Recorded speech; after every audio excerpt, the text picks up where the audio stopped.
Yo la gang, aujourd'hui je suis chez Kevin Morin. On va lui poser quelques questions sur son parcours pendant qu'il finalise de monter son différentiel qu'on a fait dans l'autre vidéo. Let's go!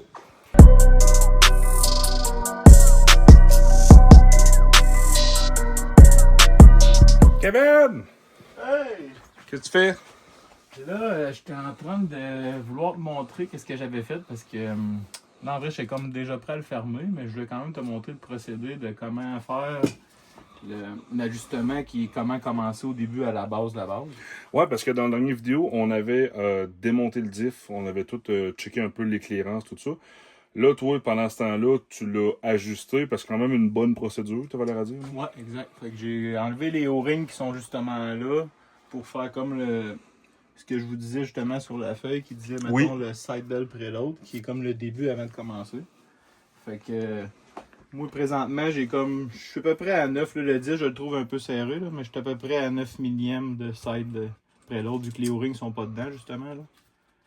T'es check avec des filler gauge, dans le fond, pour simuler ton prochain shim de bearing, c'est ça? Ouais, non, je pense plus que ça doit comme être comme pour faire comme si les O-rings seraient là. Puis justement, ça doit être comme un. Je sais pas s'ils le disent, non. Ils le disent pas, justement, mais c'est vraiment juste le preload. No tight spot, ouais, non. Puis pas d'o-ring, c'est ça. Ouais.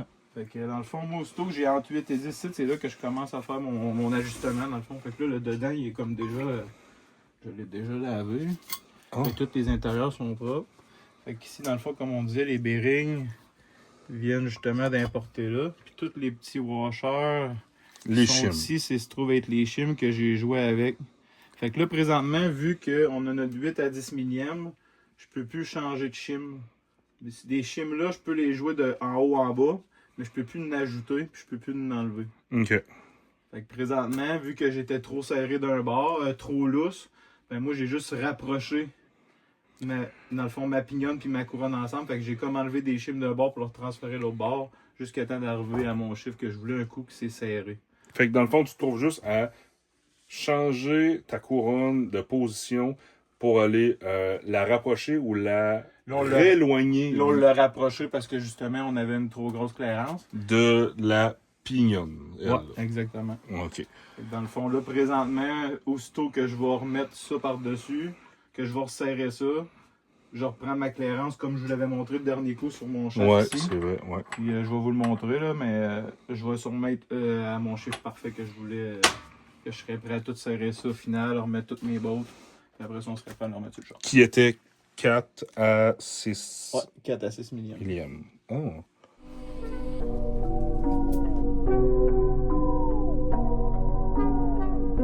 Là, Kevin, moi, j'ai dit dans l'intro que j'allais poser des questions sur ton parcours. Parce que moi, ce que je trouve intéressant dans ta carrière de la drift, c'est ton parcours.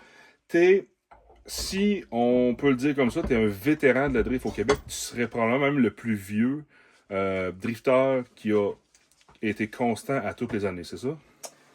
Ouais, c'est sûr que depuis une couple d'années, je check mettons ceux qui font le championnat, il n'y a pas grand monde que je pense qui ont autant d'années d'accumuler sans avoir arrêté, mettons.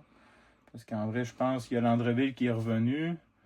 Landreville qui est le plus vieux mais tu sais, il y a eu des breaks, je pense. Il n'y a pas tout le temps drifté toutes les années, mais il serait le plus vieux qui est en ce moment présent dans la Je dirais ligue, je même pense. que non, ça serait même Babu son compte de même. C'est vrai, Babu qui est revenu en 2025, oui. Avec la Mustang XPM, je pense, c'est ça? Ouais, hein? exactement. Ouais, exact. Fait que dans le fond, ouais, il y aurait Guitars qui est revenu cette année. Fait qu'il y en a une couple qui arrêtent, qui reviennent, mais mettons qu'ils n'ont jamais arrêté, je pense que. En vrai, j'essaie de voir qui d'autre. Faudrait que quelqu'un le mette en commentaire, mais pour de vrai, j'ai pas dans la tête de quelqu'un qui a pas arrêté autant d'années en ligne le championnat des MCC, mettons, pas juste pour le fun. Ouais, exact. Puis moi, ce que j'aime aussi beaucoup de ton char, c'est que à toutes les années, tu avais des liveries différents. Ouais. C'est Postimage qui fait tes liveries, je pense. Est-ce qu'ils sont là depuis le début? Ouais, Postimage, on tombait là. Au début, c'était moi et Olivier qui faisait notre livery puis qui payait pour le faire. Puis, une année, Postimage sont arrivés, ils sont venus me voir un événement à Montmagny quand j'ai eu mon S15. Puis, Émilie est super gentille, elle est venue me voir et elle m'a dit bon, ben là, à cette heure, c'est nous autres qui s'occupent de te faire tes chars. Fait que j'étais comme, on se connaissait même pas. Puis c'est elle qui m'a approché à me dire c'est nous autres qui s'occupent de tes chars à cette heure. Fait que pour vrai, c'était fou, c'était vraiment mal. Je vais tout m'en rappeler. J'étais content en crime. Ouais, pis t'as tout le temps été le gars qui a eu les chars les plus pétés, je pense, là. Ou, en tout cas, constamment des liveries différents. Ben, t'as une image ici, là. Mettons on la check, là. Ouais.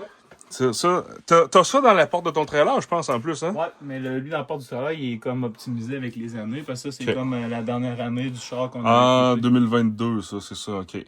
Fait que là, si on part du début, en 2012, t'avais un S13? Ouais, qui est l'ancien char, qui est le char à M. Jarret qui est contre nous autres, Guillaume. C'est vrai, oui.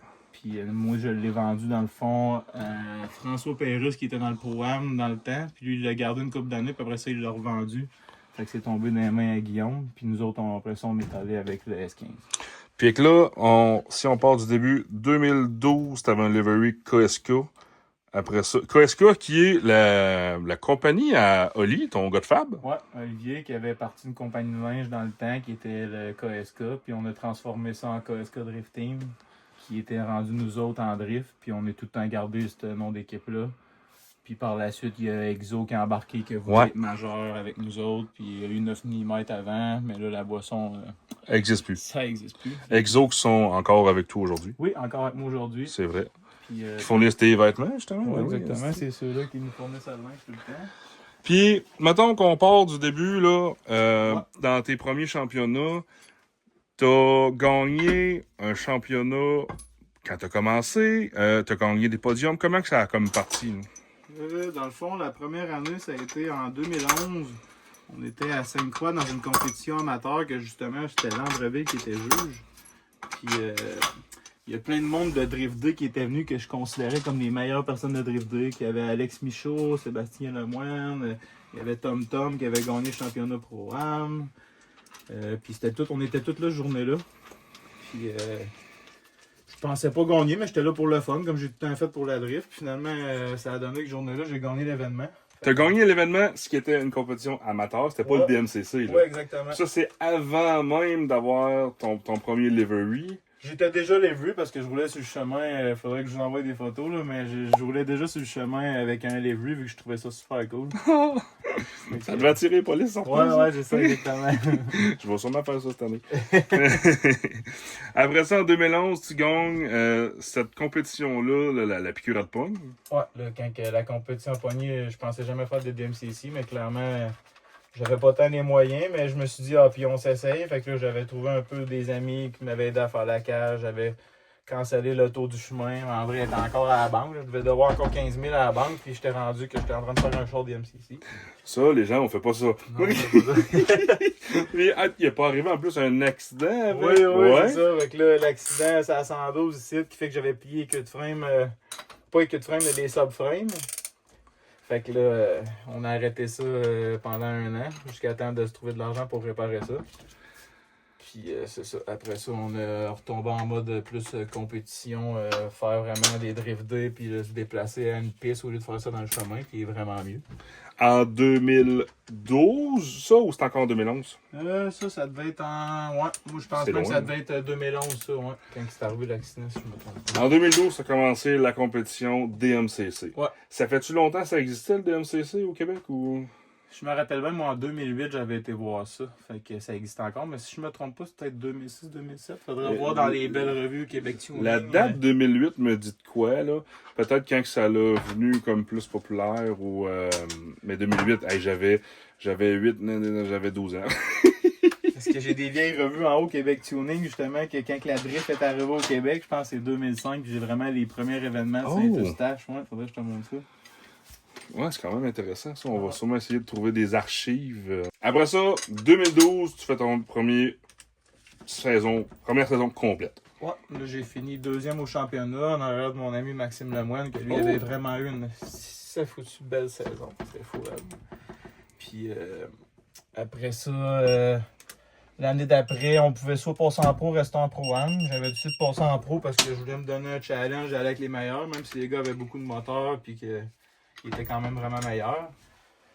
Puis si je me trompe pas, cette année-là, j'ai fini 4e au championnat. Faudrait que je recheck, là. Mais à mon souvenir, ça ressemblait à ça. Fait que là, j'avais déjà une bonne motivation à vouloir continuer.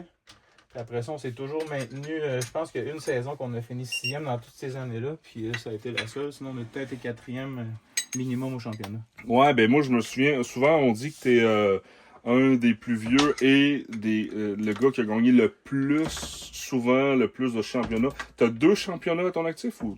Ouais, j'ai 2 championnats à mon actif. Il y a quelqu'un d'autre qui a 2 championnats aussi, si je me On est trompe pas. plusieurs. Il y a Walden dans le temps, il y a Jeff Laflamme, il y a Landreville depuis cette année. Qui y a d'autres? Il y a moi. Puis c'est pas mal ça pour le DMCC. Puis mon but, ben, c'est ça, je voulais être le premier à être 3e. Puis même si il m'est échappé 2 fois, qui est peut-être pas à cause de ma faute, je l'aurais peut-être déjà, mais c'est pas plus grave que ça. On va essayer de l'avoir cette année encore. Ouais, parce que là, avoir le 3e championnat, ça serait vraiment inégalé dans le fond. Ça serait vraiment la plus grosse marche à atteindre. Puis vous êtes plusieurs à courir après, là. Ouais, c'est ça. Fait que sinon, c'est pas plus grave que ça, mais gars, ça serait vraiment cool de l'avoir. Après ça, là, on s'en va. OK, on avait dit 2012-2013. On s'en va, mettons, 2014-2015. Là, mettons qu'on fait un saut là, dans ces années-là. Ouais. 2014-2015, ça c'est l'année. 2015, c'est l'année du S15 qui est arrivé. L'année 2015, c'est l'année du S15, c'est ça. Ouais. Bon, c'est facile à se souvenir, 2015, S15, ouais. Ouais, fait que ça c'est l'année que justement j'avais un bon commanditaire qui m'avait aidé pour ça. Puis là, à partir de ce moment-là, ben là, on était rendu compétitif avec le char parce que pour vrai, on était rendu vraiment à un autre niveau ici. Tout le monde avait beaucoup de force, fait qu'on était rendu dans la game, si on pouvait dire. Puis tandis qu'avant, on l'était moins, les moteurs brisaient plus, on avait vraiment une mécanique plus fiable. C'est là que t'es tombé 2JZ? Ouais, exactement. Est-ce que le 2JZ a un rapport avec tes records de vitesse? Parce que t'as beaucoup de trophées puis par rapport à la vitesse de tes entrées. Ça, je dirais, c'est comme ce que je disais l'autre fois pour le différentiel. Ce que je pense, c'est sûr qu'il faut que tu sois craqué de rentrer vite et tu lâches pas le gaz. C'est la première affaire. Mais le fait que le différentiel était avec un système de clutch, je pense bien que je faisais des départs éclairs. Que justement, c'est ça qui était fou. Il y a personne qui était capable de me suivre sur le départ. Fait que ça faisait en sorte que je rentrais plus vite aussi. Fait que je pense que c'est ça qui fait que tous les records ont été de même. Mais je suis plus capable de rentrer, même avec tout le vouloir. Je suis plus capable d'aller chercher les vitesses que j'avais dans le temps. Pour vrai? Ouais, il n'y a pas moyen de racoter ça, c'est pour pas que je chauffe plus mal ou quelque chose. C'est vraiment. Je suis pas capable d'aller rechercher ces vitesses-là sur les pistes. Tu nous montres-tu tes trophées? Ouais, pas de problème. Moi, c'est ça qui m'impressionne. Puis il y a beaucoup de monde aussi qui en ont parlé dans la dernière vidéo qu'on a mis. T'as une collection un peu à la Raphaël Lessard, mais beaucoup plus imposante. Je sais pas, Raph, je les ai pas vus. Il y en a quelques-uns chez mon spotter, puis sinon les High Speed Challenge, c'était ceux-là en haut qui sont comme dans la deuxième rangée. Ah, c'est ceux-là, les... Ouais, sinon les autres, c'est toutes des podiums. 1, 2, 3, 4, OK. Puis, toutes les autres, c'est des podiums? Ouais. Mais là, ça n'a pas de sens. Il y en a donc bien. Il y a des nouveaux trophées qui sont beaux, que Jason a personnalisés les dernières années. C'est super beau, là. De nouvelles sortes de trophées, là. C'est vrai? Ouais, ils sont vraiment beaux, là. Il manque ça, là, cette année. Je peux encore aller chercher. Tu sais, ça a gagné quoi cette année? Deuxième au championnat? Ouais, exact. Hey, c'est vraiment impressionnant comme collection, en tout cas. Ça fait des beaux bibelots. Puis en plus, est-ce que c'était voulu quand tu as construit le garage que tu as fait vraiment une place pour mettre des trophées? Ou... Ben, l'ancien garage que j'étais chez mon ami, c'était fait de même. Fait qu'on dirait que quand j'ai bâti lui, il était pas le même au début, mais j'avais pas de tablette, j'avais juste mis sur le deuxième. Puis là, quand j'ai refait le blanc du garage, j'ai dit, ça vaut la peine d'y mettre, là, tant qu'à les avoir. C'est une collection inestimable, pas la valeur du trophée, le coût en argent, en temps, depuis toutes ces années-là pour gagner ça, puis surtout, t'es performant, puis t'as été constant. Ouais. C'est là que je reviens souvent, à toutes les années, t'as jamais arrêté. T'es probablement le chauffeur le plus constant depuis toutes ces années-là, pour ça qu'on dit qu'il est un vétéran. Là. Peut-être bien bon, vous dire vétéran. T'es rendu vieux, dans le fond. Eh boy. T'as quoi, t'as 38 années, certains, là? 28 intérieur, 38 extérieur. Ça paraît pas, je te le dis, ça paraît pas. Tu te gardes jeune. Fait que, Maintenant qu'on s'en va, là, on a dit 2015, l'arrivée du S15. Fait que là, c'est un S13, S15. Là, t'as changé beaucoup dans ces années-là. C'est quoi la grosse modification que t'as eue dans ces années-là, mettons? Est-ce que le char a resté semblable? T'as trouvé ta recette ou... quand on a refait le nouveau S15, dans le fond, ça a changé. La tank était plus en bas. On le mettait même sur le petit plan. Là. La tank était en bas avant. La tank ben oui! en haut. On voit la tank à gaz qui dépasse. Ouais, ça, puis on là, a fait maintenant, un changement. Il était plus là. Il y a le body qu'on a changé. Clairement, qui était sur le dernier en haut, qui est pas pareil comme celui-là en bas. Mais ta recette, autrement dit, quand tu as commencé le S15, elle a jamais beaucoup changé. Non, pas Là. vraiment. On est resté quand même avec tout ce qu'on a. Tu as tout le temps gardé les 2 JZ. Ouais, les mêmes moteurs qu'on perfectionne un petit peu. Le Quick Change qui est le même, justement, depuis le début. Que justement, je t'ai rendu à vous montrer. Ouais, c'est vrai, on est rendu là. Que gardé, l'autre fois, on était à 15-20. Que là, si mettons, je le mets vraiment à mon 0, on est rendu à plus un 4,5-5. Fait que je suis vraiment entre le 4 On est dans et 6. l'aspect du 4 et 6. T'es donc ben bon, tabarouette. Là, il veut pas que je le dise qu'il est bon, par exemple, parce qu'il veut pas prendre trop de job, je pense, de Quick Change. Ouais, ça. Le se le monde fait. nous écrit, il faut qu'on en fasse, mais là, on est comme, non, on veut pas en faire, on veut juste montrer au monde comment le faire. Dites-nous, ce serait intéressant peut-être dans un avenir qui nous montre comment il fait vraiment les mesures pour bien le faire, pour pas compresser ton bearing, pour aller chercher. C'est quand même une école, pour vrai, moi je m'embarque pas là-dedans parce que c'est compliqué, là.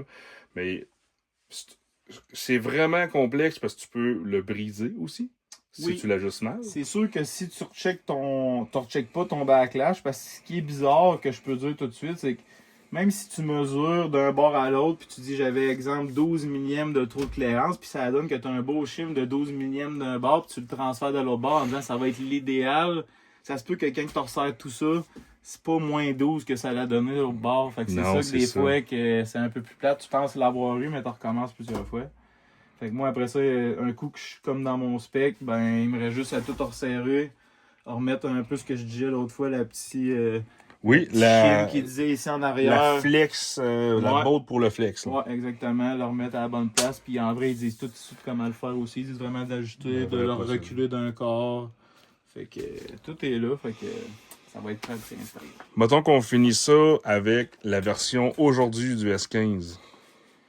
Le livery que tu as depuis les 3 dernières années, Ouais. ça se trouve être la version fuchsia, mauve, comment on dit ça? Ouais, fuchsia qu'on a comme amélioré. L'année d'après, on avait mis un peu de chrome mauve. L'année pour ça, on a mis un petit peu de bleu. Ouais, le bleu, moi j'adore ça, les petites éclairs un peu, toutes les... Moi je trouve que ça a vraiment fait un style plus japonais, plus... Non, je l'ai aimé, moi. On sait pas encore ça va être quoi cette année, mais on Ah, va ça essayer- change? On va essayer de peut-être vous préparer de quoi de spécial. Oh! Oubliez pas de nous suivre. Abonnez-vous, puis probablement que je vais être rappé par la même compagnie que toi cette année. Donc, on pourrait faire un reveal là, de ma Corvette, ton S15, tous les petits chars. Ça... Ça serait pas préparé. Oh, tabarouette. On se pointe sur une prochaine. Abonne-toi, puis va le suivre sur Facebook. C'est bien important. Kevin Morin, KSK Drift Team. Je mets les liens en description. Yo!